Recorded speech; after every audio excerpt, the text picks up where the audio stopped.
Day 1674. Check out the fit for today, mate. Yeah. Did you know? This is what I call the NOLA fit. NOLA fit. Little teddy bears. Nice. I called it the NOLA fit because I got this shirt in New Orleans, and I basically never worn it. I think today is probably, maybe I've worn it once before, but thinking about it, like I have memories of me trying it on, and I have pictures of me trying it on when I was contemplating buying it. I was like, oh yeah, that shit is sick. Tried it on, took some pictures when I was out there, and I think I could just never find the right time or occasion to wear the shirt. And also I think because when I'd gone out to America, I've been out to America 3 times, right? So 2015 was the first time, 2017 and 2019. I feel like I got this 2015. I feel like I got this the first time I went. And I've been to New Orleans 3 times as well, each year. And yeah, when I'd gone out, I think probably both the first and the second year, I was not considerably, but I was larger. I was a bit bulkier when I'd gone out there, so I was kind of filling out the shirt. So I was like, yeah, cool. This fits nice. And then naturally, in typical fashion, when I come back to the UK, the eating was all over the place, and obviously I wasn't eating American style food or American calories even. So, yeah, the weight just fell right off. So then I just wasn't filling out the shirt. So I think that played a part into it as well.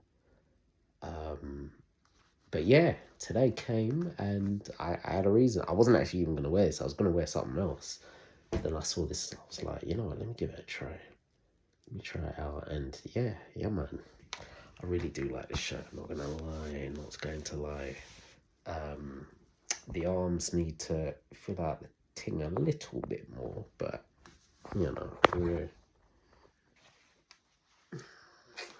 we're getting there, slowly but surely. But yeah, so basically, itchy. I went out, I met up with a couple of, oh shoot, I'll get to that in a minute. I met up with a couple of work people, or one old work person and one current work person, even though for both of them I don't really see them often. So I went to Benihana's first time. So them two have been with one another a few times, and I've always said, oh yeah, let's go Benihana's, let's do it. And it just never happened. For legitimate reasons, but today was the day. So yeah, man, went to the one, because I think there's 2, there's one in Chelsea and one in like Soho or something like that. So I went to the Chelsea one, but I'm not gonna lie, Chelsea will see me again. Like I know Chelsea is an affluent area, but it's one thing to know it, it's another thing to see it. I think I've been past or been through Chelsea, but never really stopped. Today was the day when, like, I wasn't even wandering around for long or anything, but I did have a little walk through after I topped off the bus. And yeah, just nice affluent area, man. I want to explore it some more, and yeah, that rich life will be for me. I'm telling you, it will be. It's coming. Maybe sooner than I would have anticipated. Let's see. But yeah, I had a little wander around, and yeah, went in there. Met up the first person, the other one was running late, but yeah, went there and we had what they call them, the hibachi chefs, ones that cook up on the thing right in front of you, and they've got the utensils and they're doing tricks with them and they're cracking jokes and they're doing a bloody fire volcano. They get the food set on fire and it's a big old spectacle. Yeah, this dude was cool. He was very he was quite animated. I think probably the quality of a good one is obviously, to be animated and make jokes and all of that and get people involved, but also I think, as with all people, a skill not just they need, but everyone needs, is to read the room. And because there wasn't many of us, it was literally us 3, because it wasn't, we didn't just have our own private thing. So there's like, I don't know, maybe 8 or 10 seats around the the little tabletop grill thing. So unless it's a party of like 8 or 10 of you, like you're gonna have to share with other people. But there was literally just 2 others. I think a guy and a girl. I'm pretty sure it was a couple. So yeah, it was us 3 and 2 others now. And yeah, they were they obviously got involved and all of that jazz, but they weren't like super loud or, you know, overly getting involved. But they were clearly enjoying it. And then me and the 2 other people, but 2 of them were kind of in deep conversation throughout a bunch of it. So yeah, the man was doing his thing, but I think he had read the room, so I think he wasn't overdoing it, because obviously it would have detracted from, you know, my lot, the 2 who were obviously in deep conversation now. And I think that just makes it like, you have to be able to read a room, man. Like, don't go ham if you're going to be distracting people from what they want to be doing, you know, because that might cause annoyance and all of that jazz. So yeah, but no, he did a good job, took some videos and pictures, and it was an interesting one. There's definitely positives and minuses, I would say, to Benihana's. Would I go again? Yeah, definitely. Overall, the food was actually really nice, but there were certain things that was like, one of them being the drinks. I'm pretty sure that place is skimping on. Ouch. Oh my Lord, that hurt. I need to get this toe sorted, man. Oh my Lord. Anywho, yeah, I think these lot are skimping on the alcohol, man. I bought 2 alcoholic drinks and they tasted like they had next to no alcohol in them. The drinks were actually very... Oh, actually, hold on. Wait, what did I get? So I got a thingy. Oh, yeah. So I got a... I can't even remember the name of the first one, but it was actually very nice as a drink. It was very nice. It tasted nice. And then the other one I got was a Long Island iced tea, because I think that would have been a barometer for how strong the alcohol is, because Long Island iced teas are known for being mad strong. This one didn't taste mad strong. It really didn't. Unless I've suddenly acclimatized to alcohol and I just don't feel it anymore. Nah, bruv. These lot, they're skimping on the alcohol, so I wasn't feeling that at all. So yeah, that's a thumbs down. I got a, what do they call it, like sea and land. It's like a main, so it's and also yeah, so yeah, it was basically, the main was, it was like black cod with like a miso sauce and then a steak with it. Now this one was it was a bit hit and miss, man. The cod was pathetic. Not in terms of taste. Taste was very nice. Very nice. I'm going to get black cod as well. I'm going to get black cod again. However, if you ever see these 2 little dega pieces of black cod that they gave me, bruv, it was pathetic. When I saw him put it on like the big old grill, and I clocked, because, yeah, one was the lobster tail, which obviously you could barely tell what it was. The other was shrimp or prawn. Yeah, call it shrimp. And then obviously I could tell what the cod was. Bro, I was thinking, where the hell is the rest of this thing, man? These lot must be making money, because the amount that you're paying for this meal, which is... The one that I got was like just under £60, like 50 something. And if you ever see the 2 little pieces of cod that this man gave, bro, I was actually quite vexed at that.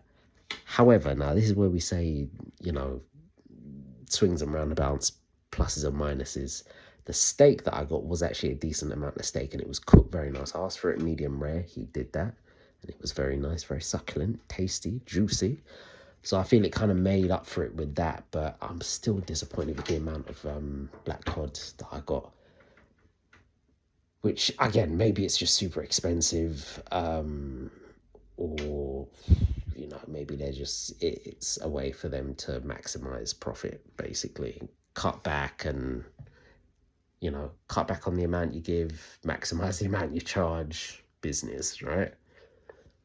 So yeah, there was that.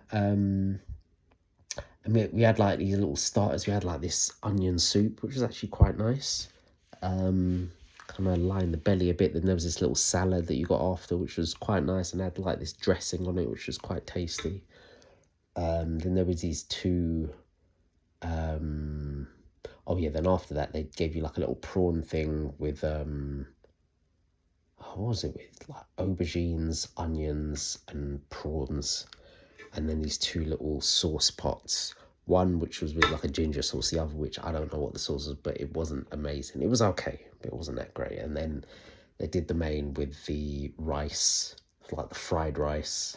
So build the whole thing, got the rice, and they got the egg, fried up the egg, chopped the egg, mixed it in with the rice, and then seasoned it up, put the soy sauce on there, and it was a big old spectacle. Because I think ultimately, when you're paying for it, you're not just paying for the food, you are paying for the experience, and the experience is quite cool and quite fun, particularly if you haven't experienced it before.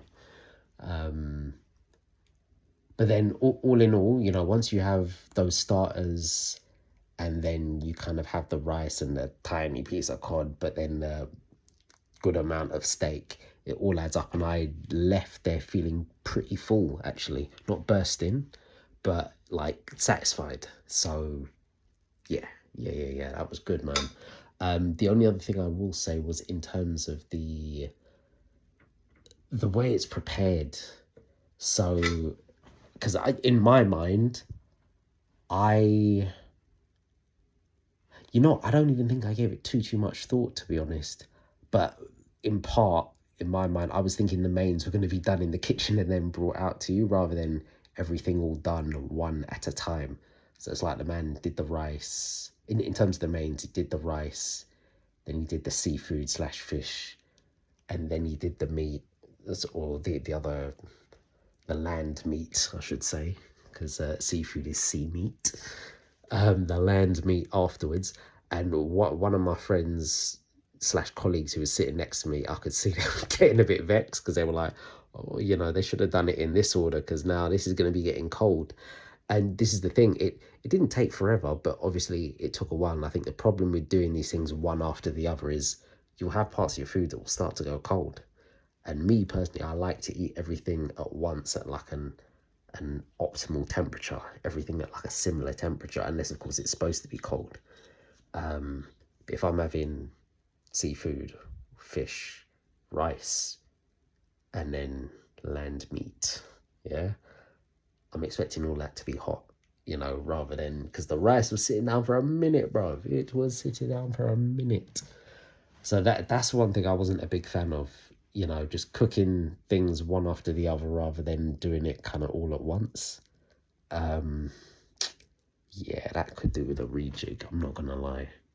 Because, I mean, luckily, I think my food still kept its temperature to a degree, but yeah, man, they could rethink that, definitely. And yeah, service was cool. But yeah, man. So it was a good meetup. We had a good old catch up. We caught some jokes and all of that jazz. It was good, man. And we'll definitely be doing it again at some point, wherever else. So yeah, finished up there. Kind of came back and swung by the shops, picked up a few bits, and that is that, really.